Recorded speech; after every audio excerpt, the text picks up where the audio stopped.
Well, welcome back for part 2. This is Designing Effectively for Future Learning. I'm Zayla Fashant. Karen LaPlante is my colleague who's on here presenting with me.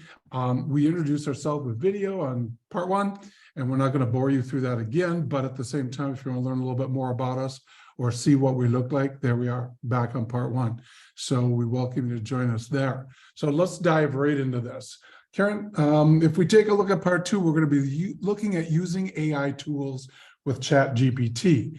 And the difficult part about part 2 is it's changing constantly. Those of you who have been paying attention, those of you who've been in certain social media groups and who are picking up on this, you know this is moving at just a comet's pace at this point. So Sam Altman had a comment about ChatGPT, which is generative pre-trained transformer.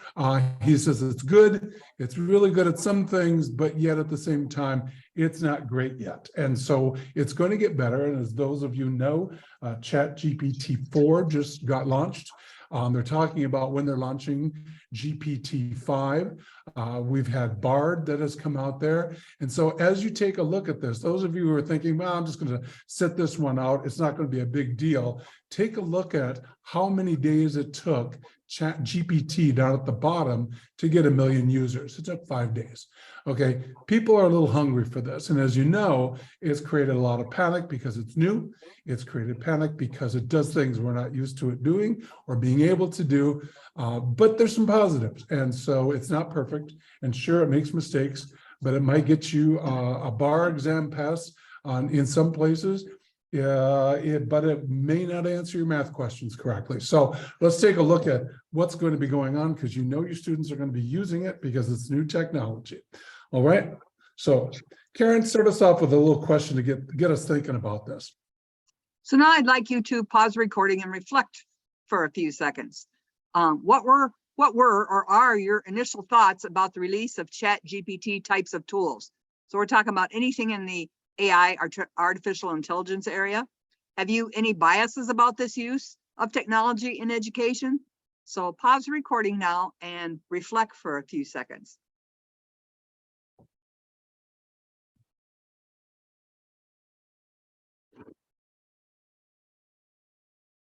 All right. So anytime we're going to integrate this new technology, we need to develop a plan. And those of you who've been with us in part 1, we talk about a plan. We talk about being able to take a look at what it is that we're going to be able to do. So here's some guidelines. One, of course, you want to set clear guidelines and expectations in your syllabus, throughout your course, and assignments, activities, in your assessments. This is when and how students can use ChatGPT. Can they use it? Can they not use it? How is it going to be best used? And how we're going to use it in our class. That's the best way to go ahead and communicate that. So you're going to have a lot of opportunities to talk about the ethical and responsible behavior.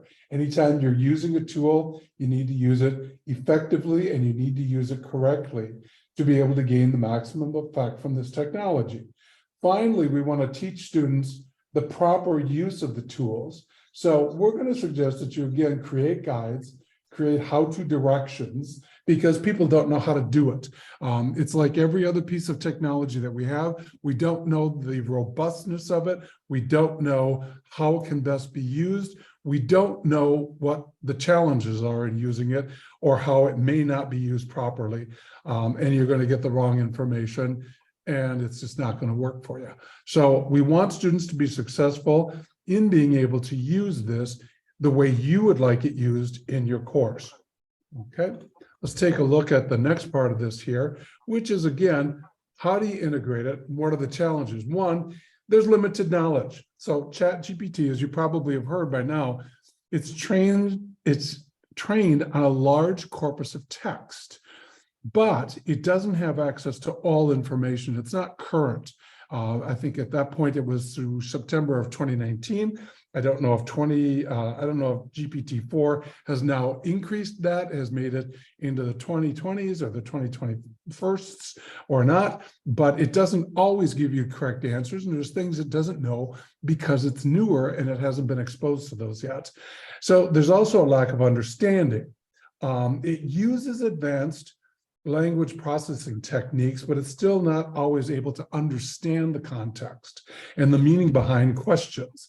One of the things that I think was a plus was the greatest value in what it can bring is it doesn't know what to do with all the information, but it can read thousands of documents in a very short period of time.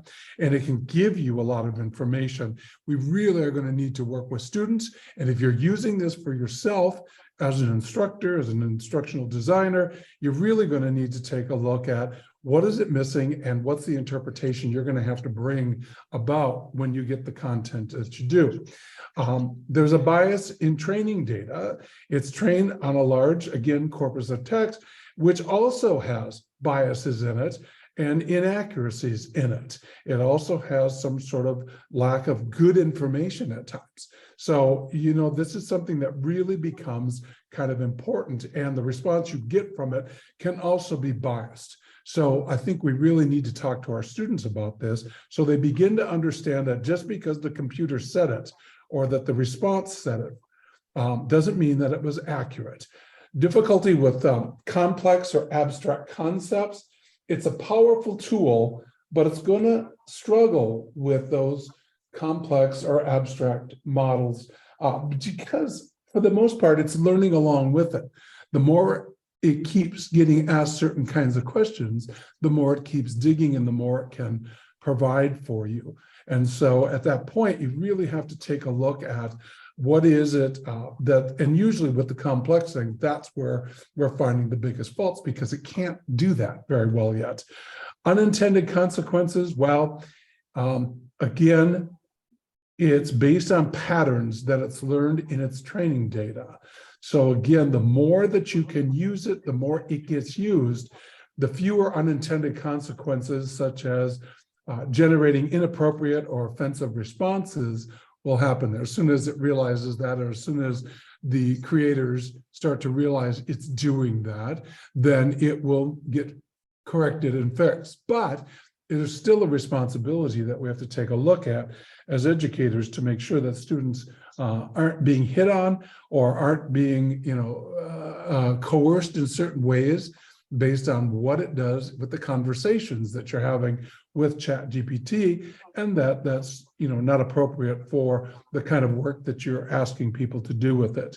As a former dean, one of the important things is it's really nice if you make sure you mention that in your syllabus and working with this, because it's nice for you to have some backing with your administration to know that that's in there. So I think, again, every institution is going to need to write up information that's going to have in its syllabus so that you have some standard boilerplate information that's going to be given to students about the appropriateness of using it. There's still integration challenges because you have existing systems that aren't ready for it yet. I know that some of the LMSs are really working toward getting that into place so that you can easily and seamlessly move from the LMS into some ChatGPT or AI tools like that. So it's going to take some time to really build those bridges. If there's going to be maintenance and updates, and those of you who've tried to use it before, you realize that there's times you can get in, there's times you can't get in. That could be very frustrating for your students when you look at that. And then finally, there's equal access. So not everyone's going to be able to afford a subscription. And so when you think about it, will all students be able to access this? Can you do it on computers at the college, the institution? Can you, you can do it from your phone, you can do it from devices, but will all students have the same access to it and the ability to use that? So some students will have difficulty affording access if they have to buy a subscription for it. So these are questions that you're going to have to do that. Some students live in areas where there's not very good bandwidth, and consequently, that's going to be a problem for them. If you're out in the rural areas, we come from Minnesota, so we know that people in some of our rural areas had a really difficult time during the pandemic when they had to go online and be able to do things that way. So even if they go to their local coffee shop or they go to some place to be able to get some internet connection, how is that going to be? Where are you in the pecking order of being able to get that? So anyway, those are things that you really want to take a look at as you design some sort of a plan on your campus. Well, let's take a look at the ethical challenges. I already mentioned bias and fairness. So again, AI models can perpetrate any sort of, or they can also amplify existing biases in data that they're trained on. So if it's there, they're reading it, they're sharing that with you. There's a privacy, the collection of and use of student data in AI educational applications, and any third-party vendor products can really raise privacy concerns that you want to take a look at and develop a philosophy for on your campus. There's a lack of transparency and accountability, even when you start to compare models, different models by different companies, you start to take a look at what are some of the same things. I mean, a very interesting, one of our colleagues actually shared some of this information before when they went through and they got different answers for different questions. And so I think that that's something that when you really take a look at it, it becomes, and some of the answers were ridiculous and some of them had false resources and other things like that. So you really want to get down to what it is going to be there and how it's really grabbing that. And we don't know what they used in the back room to be able to develop this. So it's kind of difficult to take a look at it. This is also algorithmic decision-making. So anything grading, admission, can raise questions about the fairness or the impartiality of these decisions. So it becomes kind of important. That's why human oversight becomes extremely important. And so that's why I don't think we're going to have problems with AI taking over all your college courses or anything like that, because human oversight is extremely important in this case, especially early on, and we need to have more conversations, not fewer conversations about where we're going with that. All right, so let's take a look at how these AI tools, or ChatGPT in this case, has changed the landscape of course design. And like I said, it really becomes one of those things that is very, very interesting to take a look at because it keeps changing. So when Karen and I first started creating this presentation, we've eliminated about 15 slides of things that aren't as important anymore because we've moved on. And so we're trying to give you the latest, greatest, and obviously we were writing these slides about ChatGPT 3 and boom, out comes 4. And we haven't had a chance to fully analyze that yet and take a look at what it's offering. But really what we want to be able to do is design our courses to assess and provide learning activities on the doing, so students can demonstrate their knowing, not so much just the memorize and spit back, because ChatGPT can do all that for you. Karen, let's take a look at the next slide. And I just want to do we'll do a quick commercial here. We know that there's a foundation that we have to build everything upon. So ChatGPT will really begin to focus on building that foundation for students while measuring the application and the integration of course content. So really what happens is Karen and I and some co-authors, friends of ours, colleagues of ours, wrote the book Designing Effective Teaching and Significant Learning. And we also have worked with over 500 faculty in the Online Course Design Institute at institutions. And now we've made it actually into a course that you can access yourself and take the components of it. You can buy it separately, each component separately, or you can buy it together as one bigger unit and being able to have 8 units of study within that. And so we'll talk more about this later on, but there's a place to get it. There's a discount, and we'll talk about that all at the very end to let you know that we have a lot of things like this when you're designing courses and a deeper dive in being able to help you get to where you need to get to. All right, so let's take a look at creating courses. This is what we think AI tools are really going to be able to help you do. These are the topics for redesign. We have improved outcomes, interactive prompts, assessment strategies, learning activities, increased student engagement. So if we can help, if ChatGPT and these tools can help you deliver better quality and save your time in the long run, this could be an advantage for you. All right. If it's not going to do those things, then it may not be the best use of your time, but know that your students are going to know what to do with it and will be using it. Okay. So the next slide, we're going to talk about advancing learning. So less time in course design is really going to be spent on the foundational knowledge outcomes. You know, when you take a look at define, describe, explain, et cetera, these are all things that you can put in as writing prompts for ChatGPT.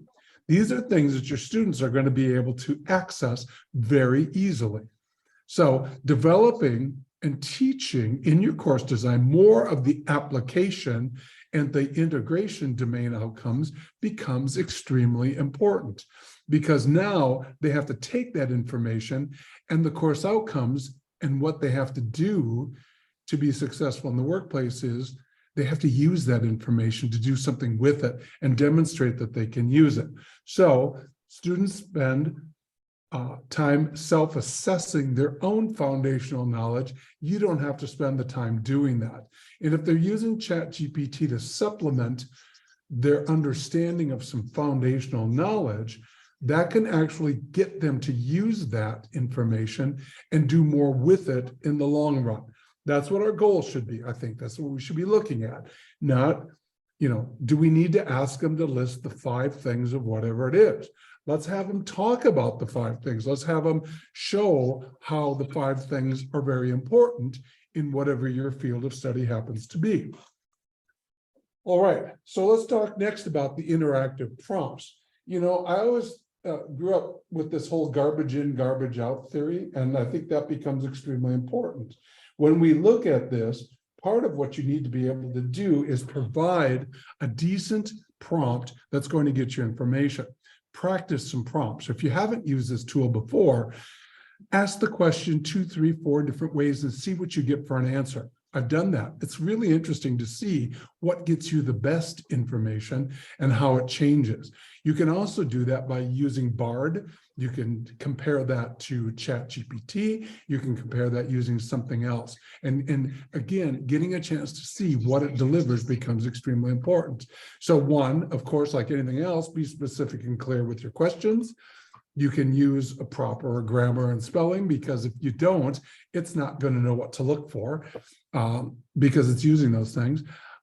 Provide more context. Sometimes it's really clear in your head and people jot down some sort of a question or give it a command with some sort of a verb that starts it off like, explain this, but you haven't given enough context to really get a good answer back. If you want something more specific, then type it in there so that you know it.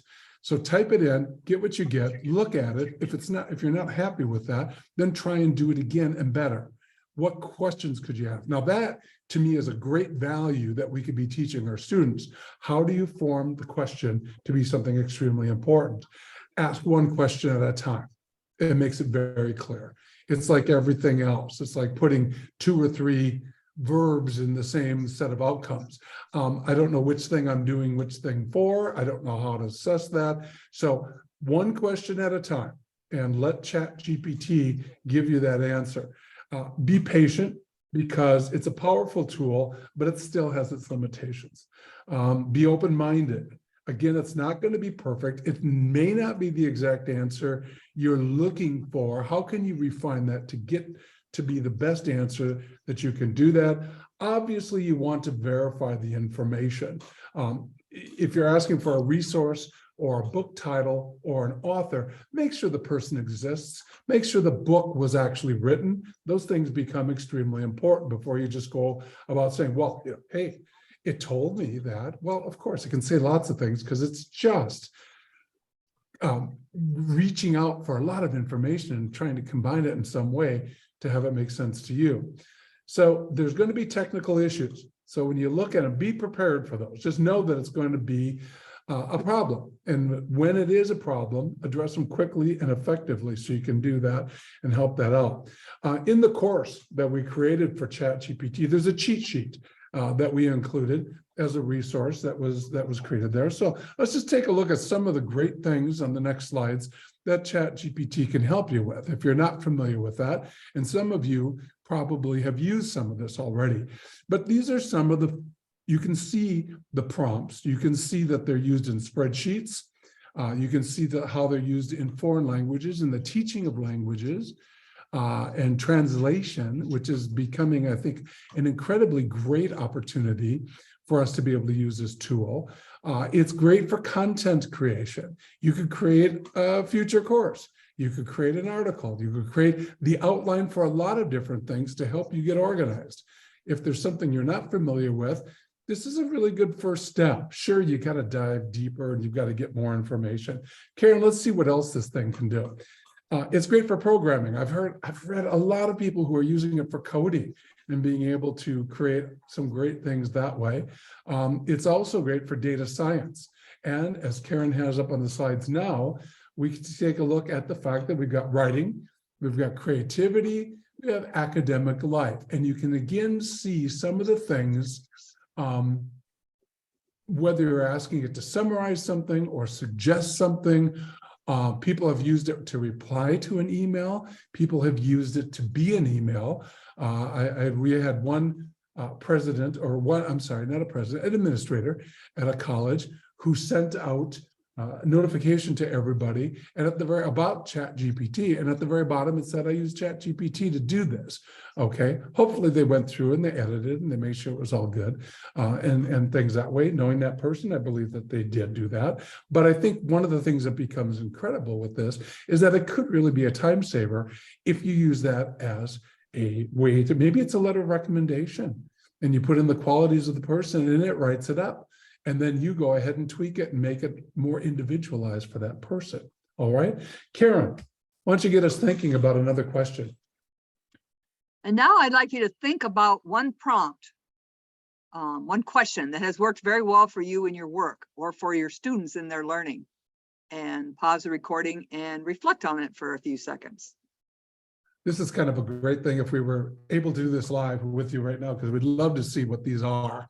But think about a prompt and see what some of the things are that you may be able to have ChatGPT do. Just think about one of your courses and what you may have to be able to do, or something you've had success with.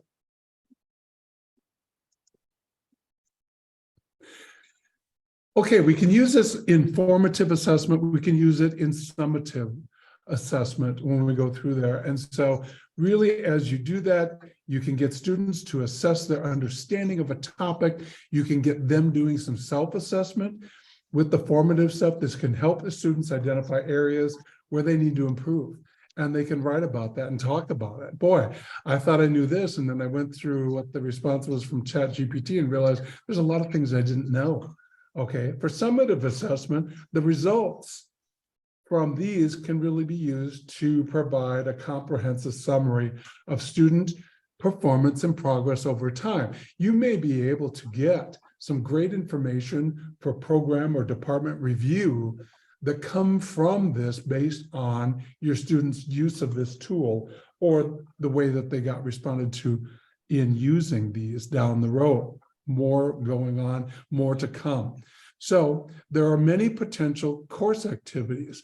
You can use them for question and answer sessions. You can answer students' questions on a variety of topics. One of the things I think about is the FAQs, frequently asked questions that you sometimes put in your syllabus or in your course someplace.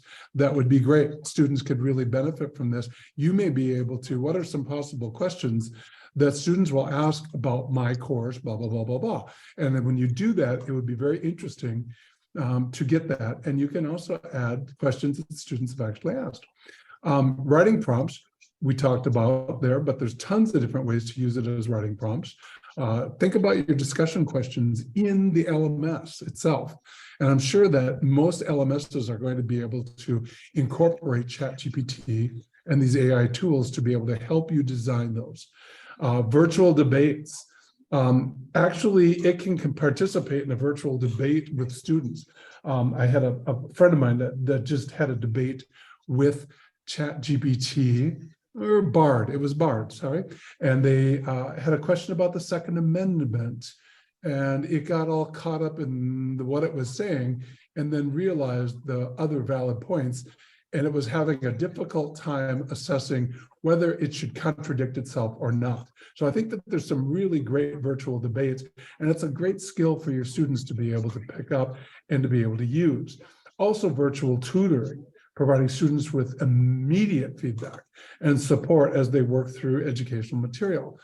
You know, they can put in some of their stuff. And the nice part of it is you also have tools, just like there was turnitin.com for writing papers and things like that.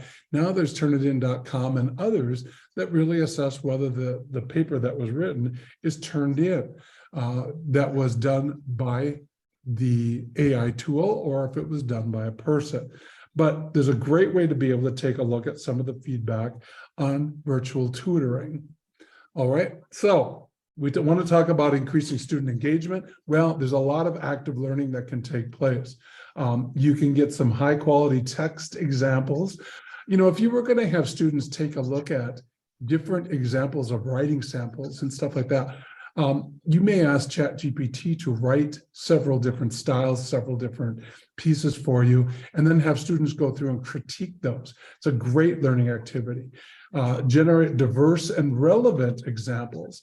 I just was reading an article yesterday that talked about using it in the style of Shakespeare, writing it in the style of Frederick Douglass, writing it in the style of somebody else. And pretty soon you might get some very interesting diversity kinds of thoughts that come in there, as well as the fact that you can ask for annotations to support it, but make sure that they check for accuracy when they're doing it.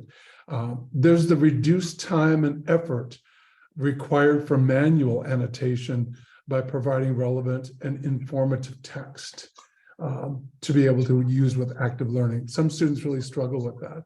And so having the information there is great for others to be able to look at it and see it. It's also great for these students to make sure that it was actually done right. So you've got personalized responses that can be generated. You have the immediate feedback that we just mentioned.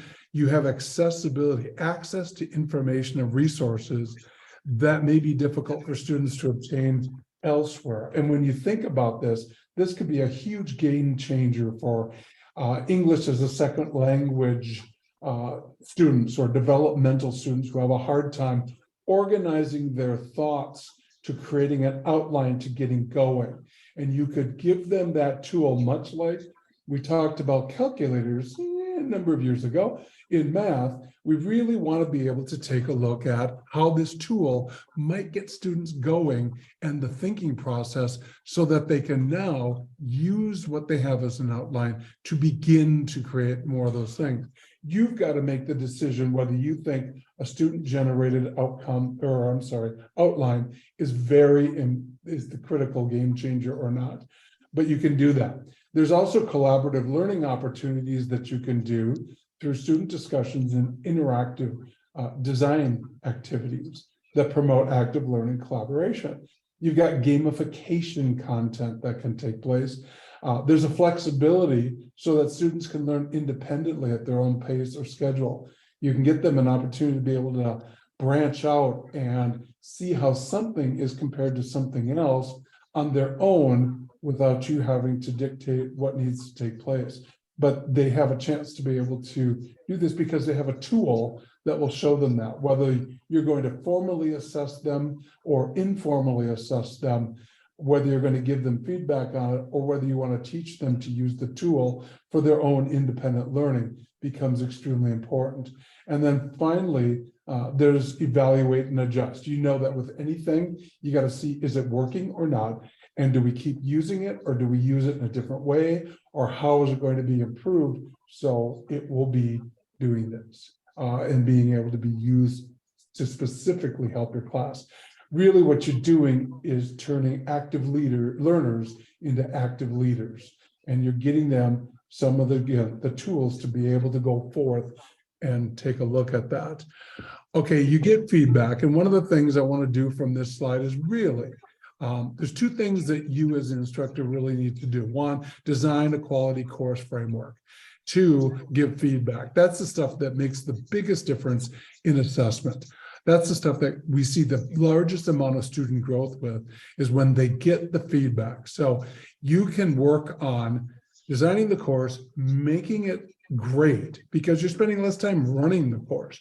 But really what you're there for, your expertise, is to help students continue to grow and to be able to improve based on what you're telling them they could do to improve.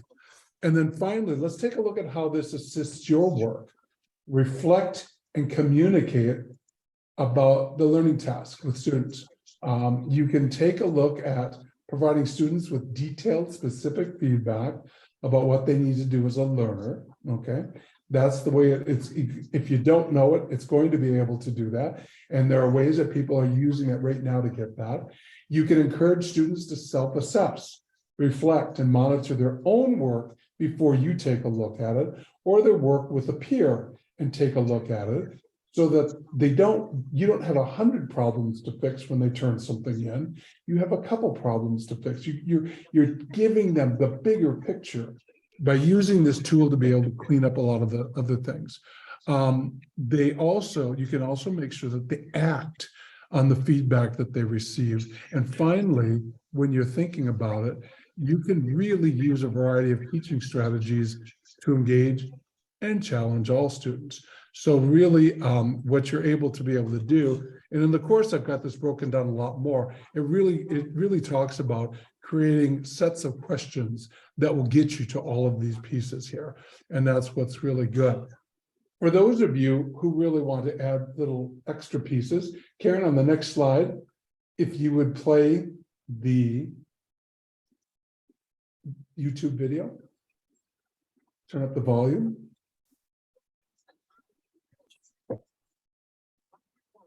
You can see the closed captioning at the bottom. I can choose from a series of avatars. The AI voiceover is simply reading something that I wrote as text. And you really can bring in older people, younger people, people of different races, people of different religions, people that can share a variety of things. And guess what? You can also use and do it in different languages, which could help some of your students, especially if you have a large group of students that are there. All right. So there we go. It's a great opportunity. Karen, you can stop the video, but it shows you that as a white male, I may want to be able to add this, and go ahead and go to the next slide. I may want to be able to add more technology to my classes. All right. So the future of learning begins today. So as we take a look at it, these are the advantages that can happen. They can make adjustments or accommodations. They can access intelligent tutoring systems, adaptive testing that begins to work with the student where they are. You've got some real-time language translation, which is extremely important. Karen, I didn't see the slide advance.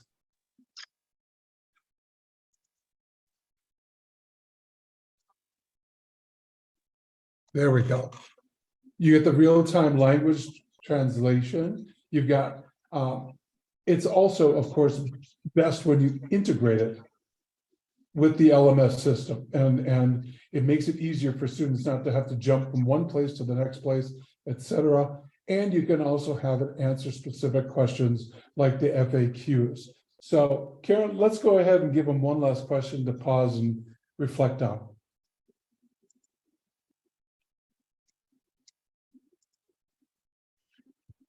Okay, now we're wondering how you are currently using any AI tools like ChatGPT for assessments and or learning activities in your courses. If you aren't currently using any artificial intelligence type tools, how could you integrate them into your work and your students' learning? We'd like you to pause the recording for a few seconds and reflect upon this.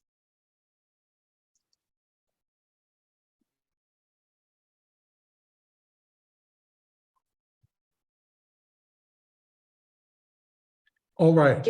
So wrapping things up, if you like the book, if you like the ideas of how to be able to do some of this stuff, this doesn't have the chat GPT stuff in it. Let's face it, that's still flying.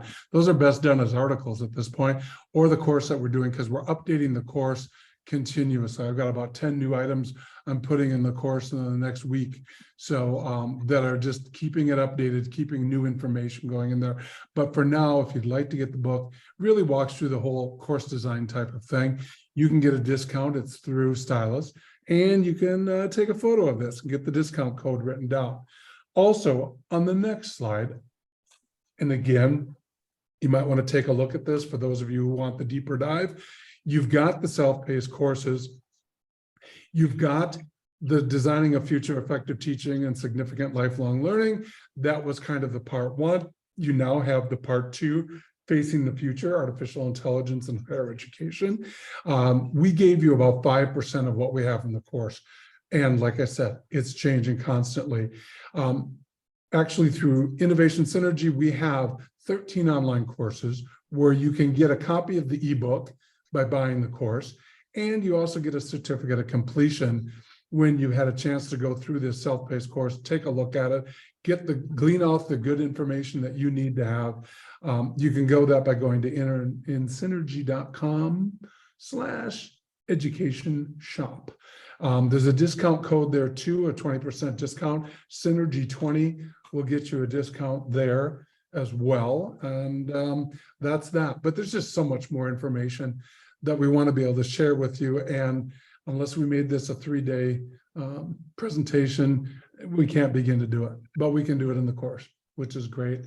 Again, it's one of those things, it's the future. Buy it today, apply it tomorrow. Get a chance to really take a look at how you can use this information immediately and not wait to find it someplace else. All right. Karen, any comments, thoughts that you had as we went through this? Thank you for joining us, and feel free to email either Zale or I if you have any further questions. And we're glad you joined us today. Thanks, everybody.